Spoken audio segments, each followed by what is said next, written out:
Welcome to Immigreats, the podcast that highlights stories of immigrants making great contributions in their adopted countries. My name is Munatsi Manyande, and I'm your host. I was born and raised in Zimbabwe and now live in Texas, USA with my family. Today, I'm telling the story of another immigrant whose life story definitely deserves to be turned into a movie. It's the story of a scientist named Katalin Kariko. Katalin Kariko, or now known as Katie, just won this year's Nobel Prize in medicine alongside Drew Weissman for their research that led to the development of a COVID-19 vaccine. The Nobel Prize panel that awarded them this honor said the following: through their groundbreaking findings, which have fundamentally changed our understanding of how mRNA interacts with our immune system, the laureates contributed to the unprecedented rate of vaccine development during one of the greatest threats to human health in modern times. Tell you a little bit of background about this incredible lady that I'll call Katie going forward. Katie was born in 1955 in Hungary, in Europe. She completed a degree in biology and a PhD in biochemistry from one of the universities in Hungary. In 1985, the lab that she worked for lost funding, and so she lost her job. She decided at that point that it was time to pursue opportunities outside of Hungary. She got offered a research position at Temple University in Pennsylvania, and that's how they moved to the US. Crazy story that I heard her tell as I was doing my research. So growing up in Hungary in Eastern Europe, and then also starting to raise a family there, obviously because of the Iron Curtain separation between Western Europe and Eastern Europe, Hungary was subject to a lot of restrictions because of the association with the Soviet Union and so on. And it turned out that for Katie and her family, being able to get foreign currency to then be able to travel out of the country was a very difficult proposition. So what they ended up doing, Katie and her husband, and they had a very, very young daughter at the time who was no more than 2 years old, they decided that they were going to sell their one car, their family car, and see if they can put together some foreign currency that they can travel with, because they knew that their local currency it wouldn't make sense to leave the country with it. They'd not be able to use it. And so after selling their car, they got 900 British pounds, the equivalent of 900 British pounds for their car. And then they went with the local currency that they had to the black market and purchased 900 British pounds. And then once they had that money and were ready to leave the country, they actually hid the cash in their daughter's teddy bear in order to be able to leave with that money. And as I listened to her tell the story and read about this as well, just kind of got flashbacks to, 16 years ago, around 2007, 2008, actually, when I just graduated from my master's program here in the US and moved back to Zimbabwe. And it was at a time of unprecedented hyperinflation. In fact, I think the world record for hyperinflation in an economy, even to this date, belongs to Zimbabwe from this era around 2007, 2008. And because of the hyperinflation and the unstable economy, nobody wanted to transact in the local currency, or at least nobody wanted to store value in our local Zimbabwe dollar. So what that meant was if somebody paid you, or if you were paid your salary, or the business was paid in the local currency, everybody scrambled to try to find somebody they could buy American dollars from, or South African rands, or British pounds, or euros, just any currency that was not our local currency at the time because of the lost value. And so we all ended up living through a period where every single one of us had a foreign currency guy, had a guy we could call when we wanted American dollars or something like that. And we'd do these crazy transactions where this guy would just show up at your house, or you'd meet up somewhere and you'd be doing a transaction in their car. They'd pull up, and get out of my car with my backpack of local currency, get into the back seat of his car. I'd hand him my backpack. He'd count every one of my Zimbabwe dollars, and then we'd negotiate the exchange rate, and then he'd hand me my American dollars, and I'd get out of his car and be on my way, and he'd be on his way. And we'd do stuff like that. And it was common. I also remember times where you'd have some of your local currency in the bank account, and you didn't want to leave any money in there. So if you had some money on your way home after work or whatever, you'd stop at your local grocery store and buy whatever you could buy, because it made more sense to get home with groceries or bags of salt or sugar than to leave the money in your bank account, because when you woke up the next day, the money wasn't worth what it was the night before. And so as I read and listened to Katie tell her story about what it was like back then and trying to get her family out and trying to have some money that they could travel with, I just couldn't help but remember those days as well. Once Katie arrived in the United States, she worked for Temple University, like I said, for a couple of years. And then in 1989, she was hired by the University of Pennsylvania, or known as Penn, which I believe is an Ivy League university. And she was hired as an adjunct professor and researcher. Several years later, in 1997, Katie and Drew Weissman, her co-recipient of the Nobel Prize this year, they reportedly met, and this cracked me up, they reportedly met because they've kept fighting over the department's photocopy machine. And that prompted them to have a conversation about what they were working on, the research they were working on independently. And it turned out that there was some overlap and that they had some similar interests. They started to work together at that time. Weissman actually had a little bit of funding for the mRNA experiments that they wanted to do, and she had no funding. And so they started to work together using the funding that he had access to. And that kept Katie going and was real helpful to her. She continued to struggle to just obtain grant funding for the work that she did. And the whole time that she worked at Penn, her salary never went over $60,000, which was very difficult for her at the time because she knew that a lot of her colleagues were making way more money than her at that time. After almost 10 years of working together, Katie and Weissman published findings in 2005 that showed how a modified version of mRNA could be administered without triggering an aggressive immune response, leading them to realize that mRNA could potentially be used in vaccines. I'm not a scientist, and so this is my disclaimer. I could be explaining some of these things wrong or not even understanding them fully, and that's okay. I just enjoyed learning about this and really fascinated by the story of Katie, but also the contribution that she's made to humanity. Once they published their findings in 2005, they didn't attract very much interest. So they ended up going and founding a startup between the two of them with the idea of, if we can start a company, we can raise money and maybe see about finding ways to continue this research and develop mRNA vaccines or try to just find ways to help humanity with their finding. They had a hard time finding investors.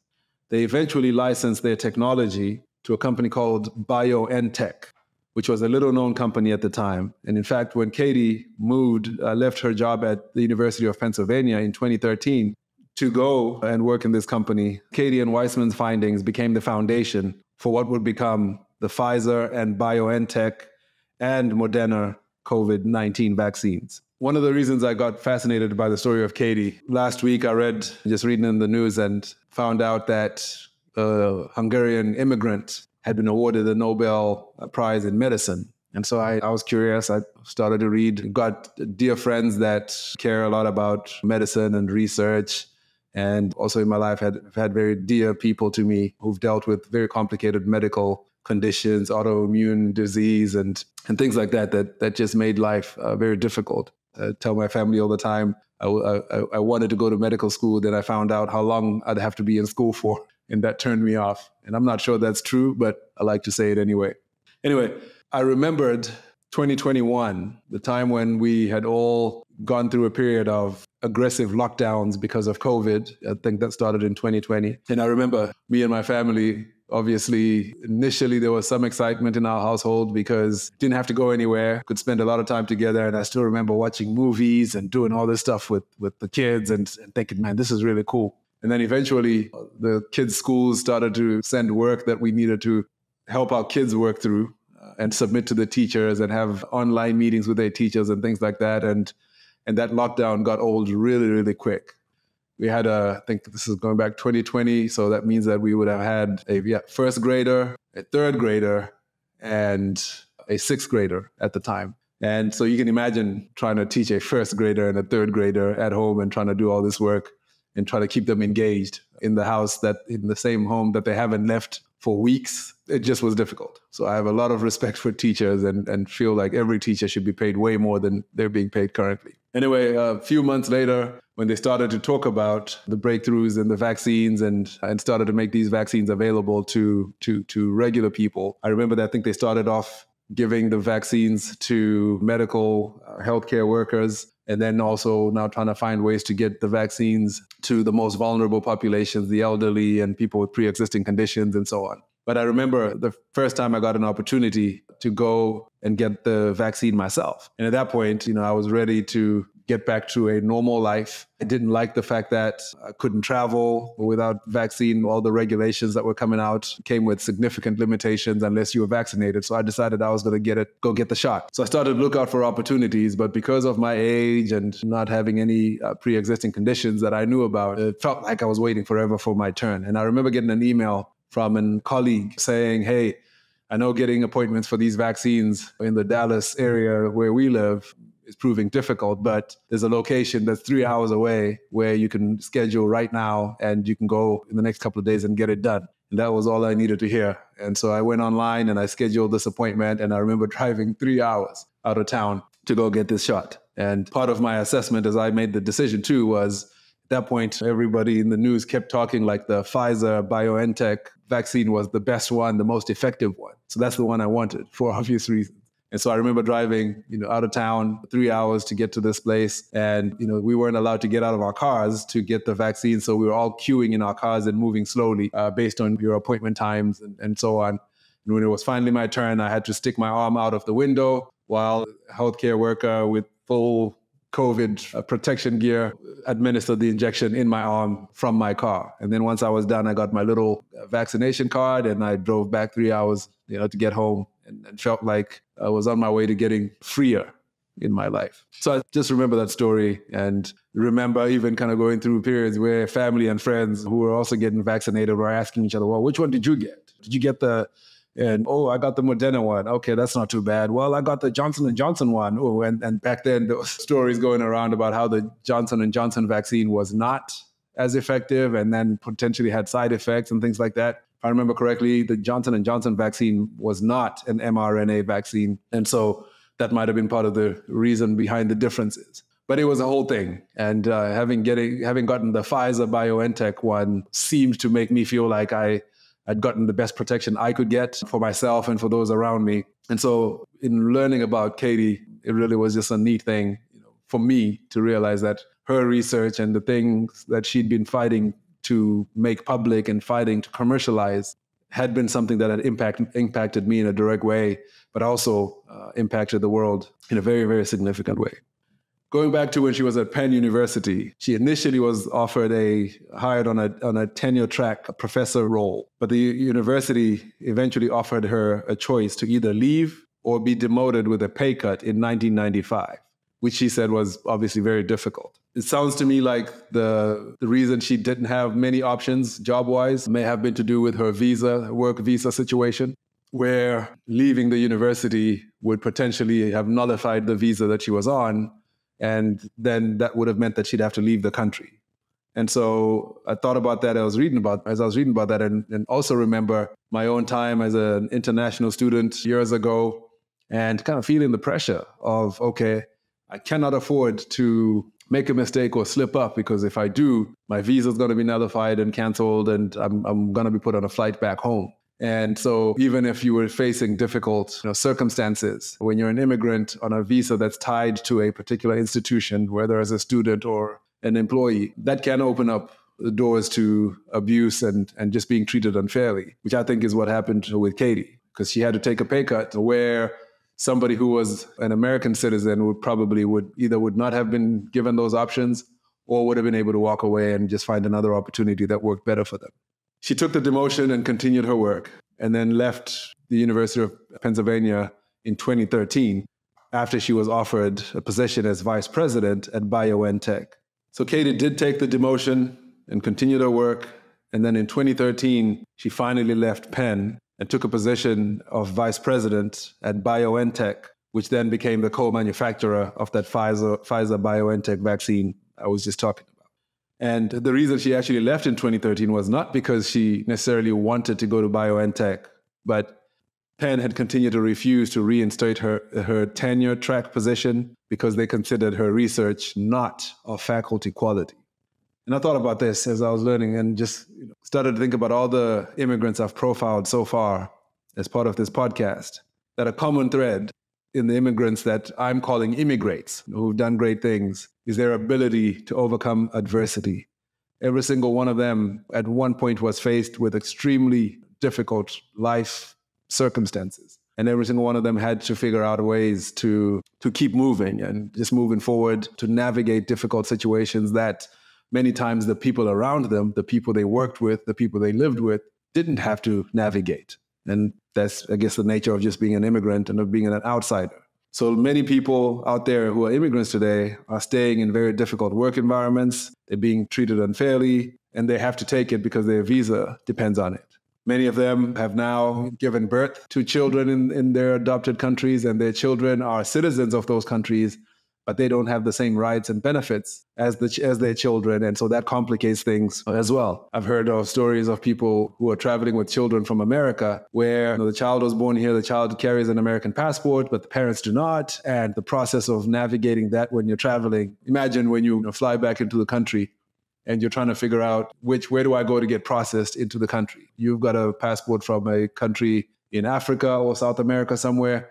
Your kids have a passport, an American passport, and navigating those things. And sometimes your kid doesn't need a visa to enter the country you want to visit, but you do because of your passport. It kind of adds layers and layers of complexity. I remember for me in the past, before we had residency and things like that in the US, taking trips, work trips, close to the border of Texas and Mexico, and colleagues that you're traveling with deciding, okay, we're going to go ahead and just cross over into Mexico to go see some stuff and do that. And I'd have to make the decision to stay back because even though we worked the same jobs, worked together, and we're part of the same team, I didn't have the luxury of deciding to just cross over into Mexico because I'd be treated very differently from them if I attempted to do that. So those are just the realities of being an immigrant, and learning about Katie's story just reinforced that those experiences are not just unique to myself. Katie even tells a story of how when she first arrived in the US and worked at Temple University in her first job, that she had an argument with her boss and he actually tried to get her deported.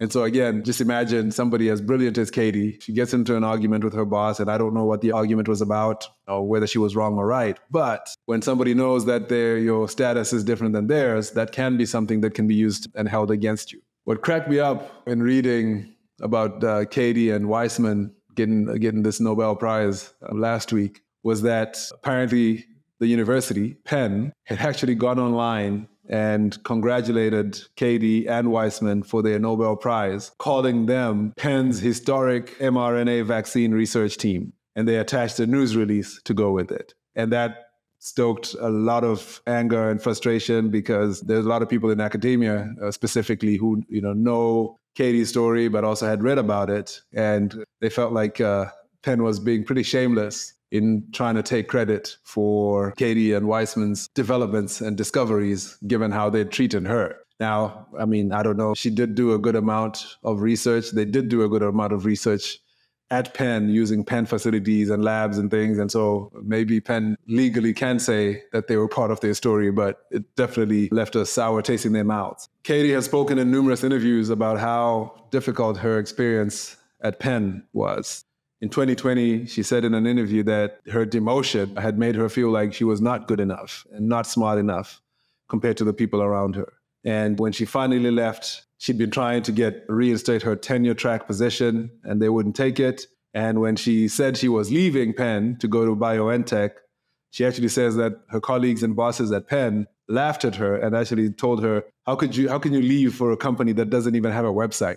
And so again, that just had me thinking about a lot of stuff, had me thinking about times when I've personally been mocked and ridiculed because of my opportunity or lack of opportunities and wanting to still pursue things that I think could work for me. Fortunately, she didn't listen to the naysayers, and she still went ahead and made the plunge of going from academia into the private sector. And it worked out obviously really, really well for her. But there are many colleagues and people that she's worked with that hate that she was treated as a second-class citizen at Penn. But she did a magnificent job, obviously, of overcoming those odds. And her moment eventually came with the pandemic. Katie's a very humble person because in one interview that she did, somebody asked her how it felt to be well known now for her research and for the impact that she's had in medicine.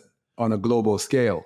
And her response was that she actually hates the fact that she's been recognized because of a pandemic. In other words, it took a once-in-a-century pandemic and millions of people dying for her to get recognition and for her work to gain prominence. And she feels like she wishes it would have happened differently, that maybe her work could have just become viable outside of a pandemic environment, because then that would have meant that millions of people hadn't died.